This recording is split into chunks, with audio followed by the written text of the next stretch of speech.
Welcome to Tech in the Right Direction, the podcast. Let's take tech in the right direction to drive social change and close the employment, pay, and culture gap for women in technology. This podcast is focused on helping turn ideas into action and create opportunities for women to advance in the dynamic technology industry. I hope this podcast will inspire and motivate you to encourage more women and girls to seek or grow a career as a woman in technology. Stories about the journey of amazing women in the tech field starts right now. Welcome to Tech in the Right Direction, the podcast.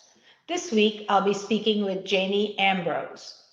Jayme is the visionary, founder, and CEO behind Adobe Care and Wellness, an innovative healthcare solutions company that is utilizing technology and human touch to change and improve lives. Jayme initially developed the model for a holistic and integrative healthcare company as a class project while she was completing her doctorate. Jayme resides in the Biltmore area of Phoenix with her wife and their beloved dogs.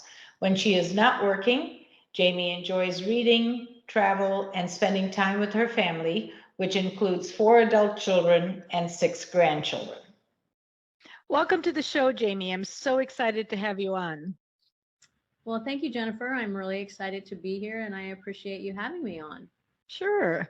Let's get started. So, Jayme, as a woman in tech, can you share with us your career journey and how you got to where you are today? Absolutely. It's been a very interesting journey for me. I'm a registered nurse.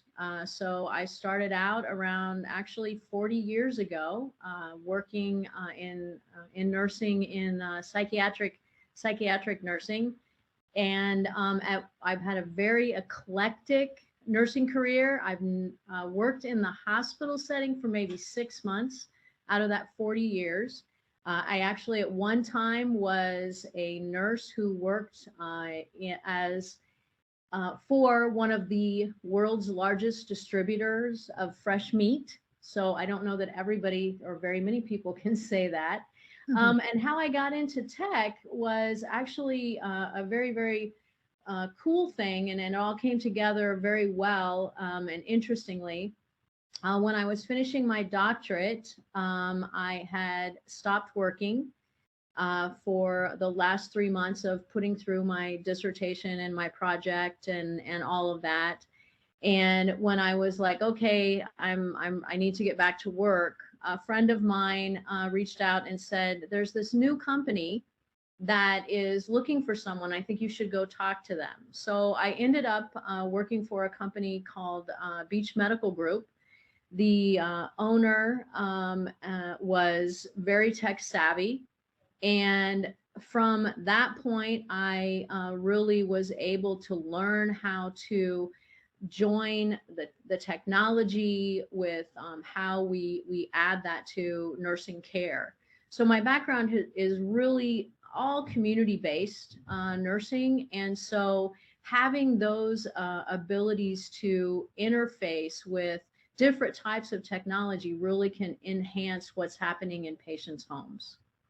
That's great. Wow. I love that you have that nursing background. So you have the healthcare experience from the inside and then see how it meets technology. So you can really be thinking of that patient from the perspective of technology. I love that.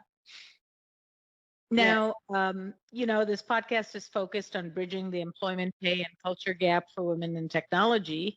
What are you seeing in your industry today? Well, I think absolutely that there is a huge shortage of the utilization of women in the development of software and also in the technology. Many of my nursing colleagues are nurse informatics, and I actually taught that program, taught within that program for a while as well. So I know in the healthcare field and in nursing, there's a strong push because it is a women-driven field. But even in our company, we have 4 software developers and only one of them is a woman. We are looking for another software developer. So if anybody out there listening is interested, we would love to bring another female into the group. From our standpoint, I also, and we talk about this a lot, you listen to the news and you read the different stories and reports that come out in relationship to how women are being treated in the tech field, and we work very, very diligently to make sure that none of that ever happens. That's not a part of our culture. Women who work for us are paid equally and treated with the same level of respect. That's great. And I hope our listeners can chime in, and somebody is a software developer out there, and maybe you could get a new female software developer for your team. I would love that. Awesome. Yeah, that would be awesome. So can you share more about how technology coupled with human touch can help uncover and address some of the disparities in healthcare? And specifically, I'm looking at like 65 plus population. What are your thoughts on that? Absolutely, Jennifer. So, our company is built around the mission to positively impact the lives we touch.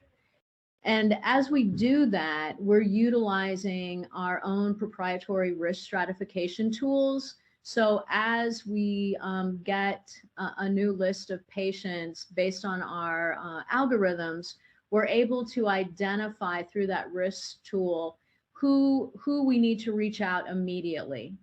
Currently, we're covering around 40,000 lives in Arizona. So as you can imagine, it's imperative to be able to tell when that monthly report comes in who we need to be looking at first and addressing those issues.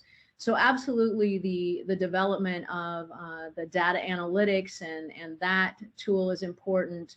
The other thing that we have also developed, which has been imperative, is our Maslow, which is an app that focuses on addressing the social determinant gaps that many in that age bracket are dealing with. 3 out of 10 seniors are living in poverty. Within our population, of those that we are working with, 13% of them say they're unable to afford food or medications or be able to cover their monthly costs. So what Maslow does, and it's in, we're putting it in primary care practices and specialty offices. It asks 13 questions related to social determinants. Do you have enough money for food? Are you safe in your home? Can you pay your utilities? Those types of questions. When those questions are answered, no, I don't have enough money for food, then Maslow geolocates the closest community resource to them and emails that to them or texts it to them so that they're then able to get to the closest food bank or any other resource that they need. Wow. So that's one of the big things that we're working on. And then obviously we use telehealth a lot, especially during the pandemic. We never lost touch with our patient population. We were able to really, what was super cool about that was we were able to identify that many of our members have smartphones, right? So we would call them up and say, hey, can you get on this app so that we can we can do a quick check on you and look at you, and you can talk to your provider. And so we've continued that on, even though things have opened up, but that was another huge way that we were able to implement that human touch and keep it moving forward. And that's great because, many of the seniors may not be able to drive or get there or even have money for transportation. So the telecheck is a great way to still keep them healthy. Absolutely. Yeah. Now, what do you see are the biggest challenges for senior population? Why are we finding that 3 out of 10 are in such dire need? Well, I think there's so many variables that play into it, but one of the biggest that I think that we find is really that social isolation and loneliness component. That's a huge piece. I could tell you many, many stories of where we've gone into homes and the bathrooms don't work, or there's no Mhm. heating and cooling, and they're too embarrassed to tell their kids. Maybe their kids live out of state. They're Mhm. too embarrassed to tell their kids. So what we're able to do is find those local community resources and get those situations fixed for them, and really focus on improving their quality of life. But we also have a what we call support coordinators who are calling many individuals on a daily basis just to check in. The conversation may just be, how did you sleep? How's your puppy doing? Did your daughter call? All of those kinds of things that decrease that sense of isolation. Yeah. And so there's lots of different reasons. Obviously, what they're making on Social Security, and they didn't have any retirement saved. Those kinds of things obviously play in it from a financial standpoint. But I think it's become far more. There's a larger awareness of it, and so there are a lot of social supports that are coming up, nonprofits that are focused on helping this population as well. The big piece is finding them, right? That's the big piece, because they're not, more than often they're not going to reach out and let you know. So that's why you've got to be the one identifying them from the get-go. Yeah. And, that's so sad. It really is. They've worked all their life, they've given to their kids, and now they're in a place where they need that attention. And it's so great that you guys are doing all these programs and connecting them with the right groups so that they can, get their day-to-day needs fulfilled. So I think that's so amazing that you guys are doing that. So as a visionary, a founder and CEO, what keeps you up at night? I would say the one thing that's keeping me up at night is really our growth. We have grown exponentially. We started out 4 years ago with 12 employees and one small contract. We're now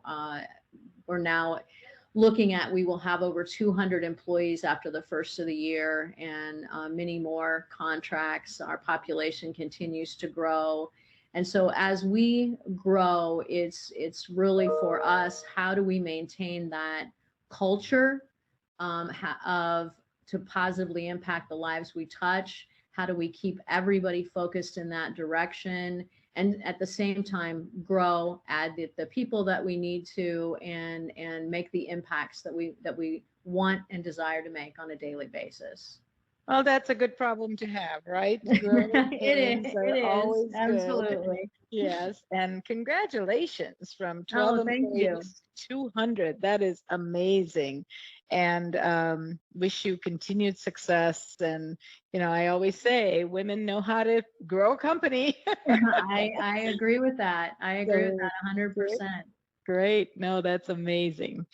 So we have something in common. We both moved to Arizona to flee from the cold. I moved from Chicago. So how do you like Arizona? And tell us where you moved from. Actually, I grew up on a farm in Indiana.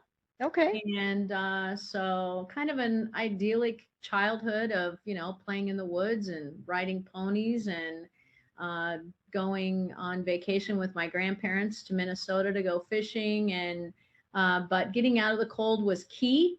So Mhm. I love Arizona. I've been here for 20 years. I love the fact that if I do want to see the snow, I can drive, two Yep. hours to see it.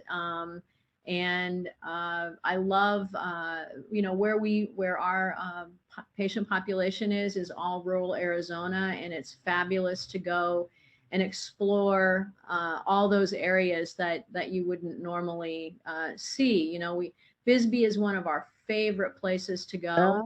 Oh, it's on my And list. yeah, it's one of our favorite places to go, and Yuma and Cottonwood, Prescott, all. So we just love being able to have such a variety of experiences right here in our own state. Yeah, I love that. And we've only been here, I think this is our 6th year.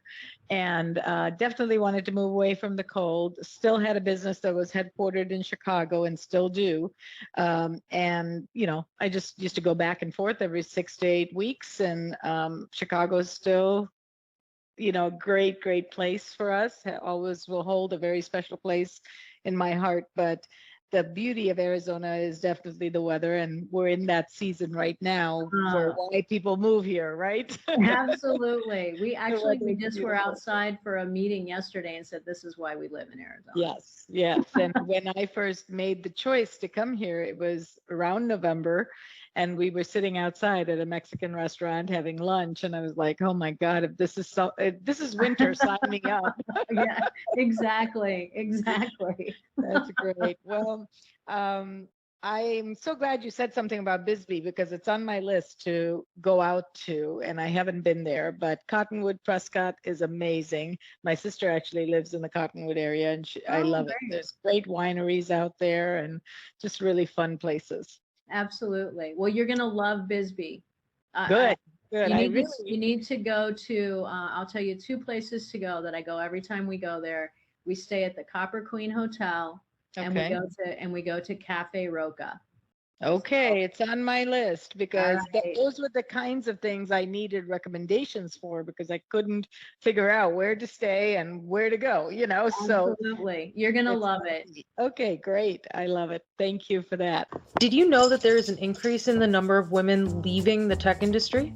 As a woman owned business, Directions Training has made it our mission and passion to change this statistic. That's why Jennifer created this podcast. We showcase insight from everyday women for everyday women in the tech industry. Do you know other people that would benefit from tuning in? Share the link and help us drive the advancement of women in the tech industry. Do you have a journey or know of someone that our listeners would benefit from hearing about?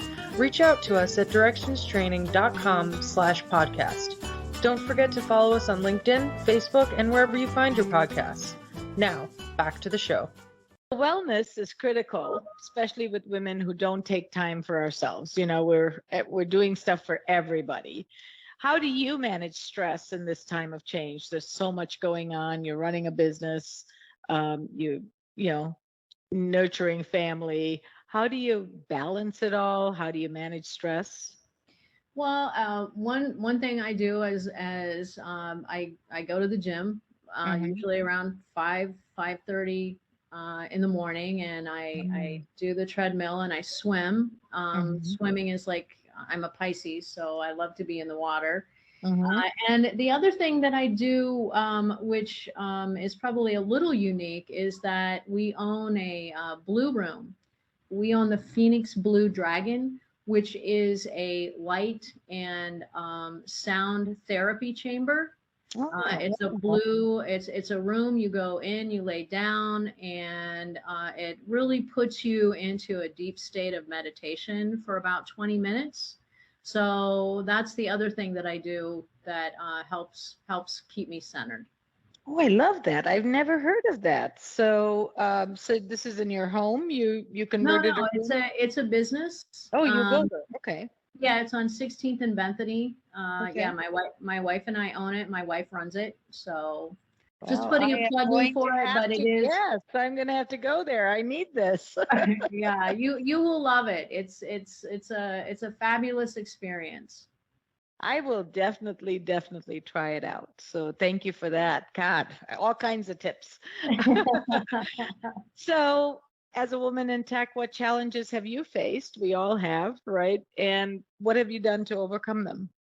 I think the one thing that we've all faced as a woman in tech is being the only woman in the room.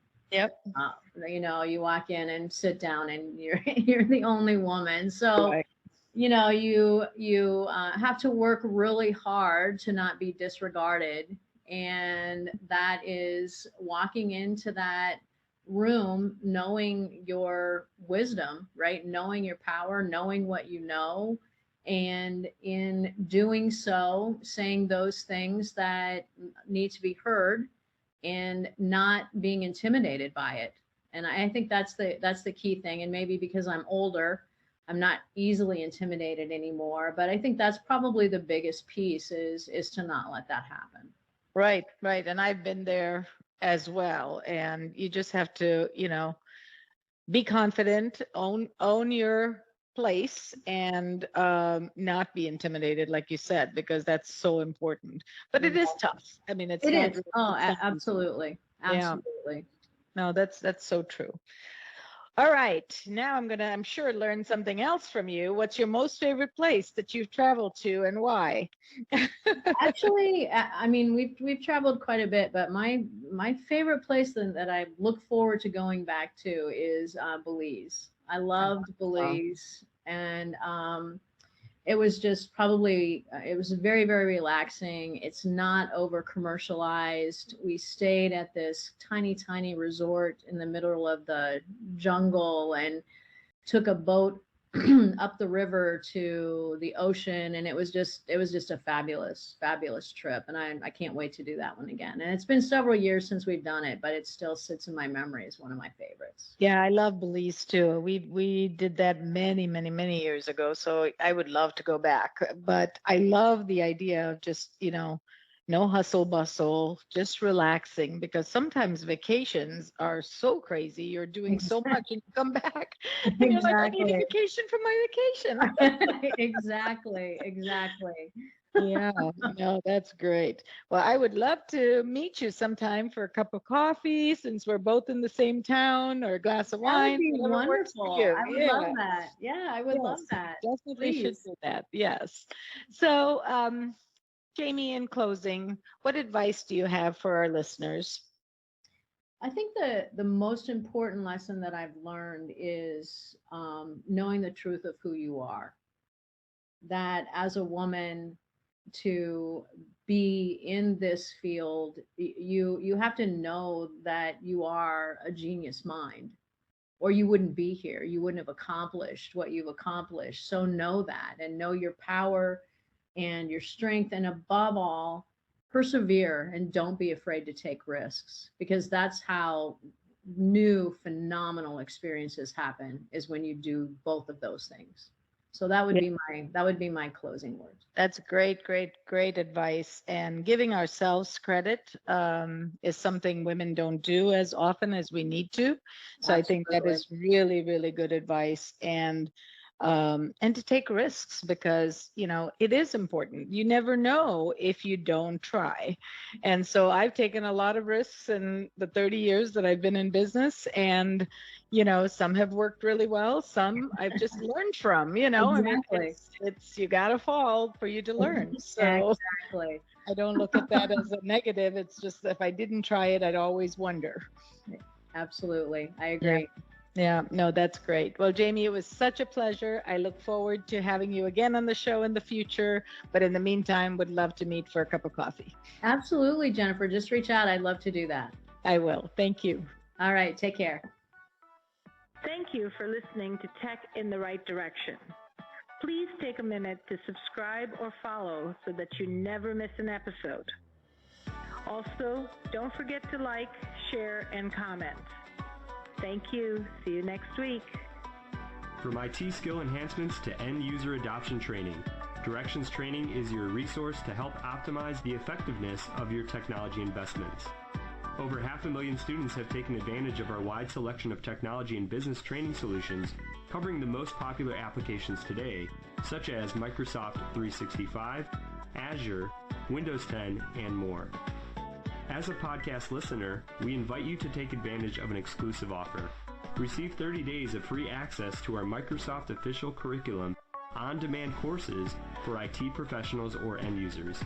Visit us at www.directionstraining.com/podcast to claim this offer today. Hurry, this offer is only available for a limited time. Success is a journey. Ask for directions.